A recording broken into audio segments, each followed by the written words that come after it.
sita suda Kanalubbu mulewe tu wala walu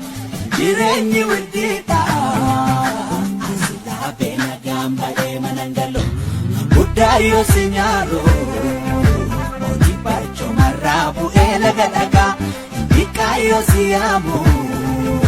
Parawan jere kutate bashagdaka Naralabani Sanyi wada biya kawal kalabani Atina falam na antuku kodabani Naralabani Sanyi wada biya kawal kalabani Atina falam na antuku kodabani